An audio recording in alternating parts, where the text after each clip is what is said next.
Jarang disadari, inilah beberapa ciri diabetes mulai menyerang jantung sebelum terjadinya gagal jantung. Yang pertama, jantung sering berdebar-debar tidak jelas diikuti nafas yang berat atau sesak nafas. Sekadar informasi, jantung sering berdebar-debar diikuti nafas yang berat dalam dunia medis dikenal dengan istilah aritmia, di mana aritmia ini dikarenakan adanya penyempitan pembuluh darah oleh plak-plak glukosa sehingga akan menyebabkan kurangnya pasokan darah yang berisi nutrisi, oksigen, vitamin, dan mineral ke otot jantung. Kurangnya suplai darah ini akan menyebabkan kerusakan pada jaringan jantung dan ketidakseimbangan elektrolit di dalam sel-sel jantung.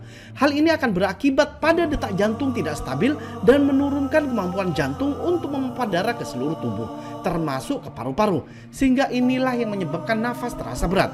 Yang kedua itu adanya sensasi rasa celkit-celkit yang tiba-tiba datang dan tiba-tiba menghilang di dada sebelah kiri.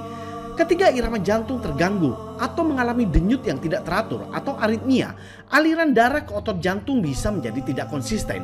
Akibatnya adalah pasokan oksigen ke otot jantung itu tidak akan tercukupi. Selain itu, ketika jantung berdetak tidak teratur, tubuh meresponnya dengan melepaskan hormon stres seperti adrenalin. Pelepasan hormon ini dapat menyebabkan sensasi fisik yang tidak nyaman. Nah, kombinasi dari ketidakseimbangan aliran darah yang disebabkan oleh aritmia dan respon hormonal inilah yang dapat menyebabkan sensasi seperti celekit-celekit atau ketidaknyamanan yang ada di dada, terutama jantung yang berada di dada sebelah kiri. Yang ketiga itu adalah jari tangan mengalami kebas aneh yang gak hilang-hilang. Seperti yang kita ketahui bersama, kebas aneh yang gak hilang-hilang ini diakibatkan oleh kerusakan saraf perifer yang berfungsi sebagai indera perasa.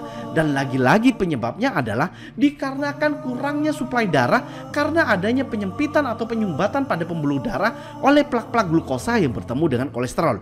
Jadi kalau Anda sudah merasakan ciri-ciri di atas, segera jaga pola makannya. Stop makanan bertepung, gula, makanan berminyak, terutama minyak curah nih ya. Dan perbanyaklah mengkonsumsi sayur mayur dan buah-buahan segar. Oh ya, dan buat teman-teman yang mempunyai masalah diabetes, apakah orang tuanya, saudaranya, atau tetangganya, jangan lupa mengkonsumsi masigo agarik yang terbuat dari jamur dewa atau Agaricus blazemuril, teh hijau, buah bit, moringa olivera, dan lain-lain. Karena banyak banget testimoninya dari yang kakinya bengkak, kejantanan, jantung, hingga mata yang bermasalah. Untuk jantung koroner saya sendiri, saya sudah tidak mengalami ngos-ngosan lagi dan badan menjadi fit. Saya menderita penyakit jantung, dada saya tuh sesak. Kadang-kadang napas saya tuh seperti ngos-ngosan, habis kayak orang yang habis jalan jauh itu. Setelah minum masigo, qadarullah, badan saya sekarang alhamdulillah terasa fit, segar, dan saya bebas berjalan kemana saja. Gula darah saya turun.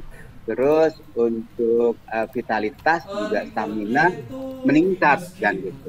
Semoga kedepannya kita semua diberikan kesehatan oleh Allah Subhanahu Wa Taala. Amin Allahumma amin.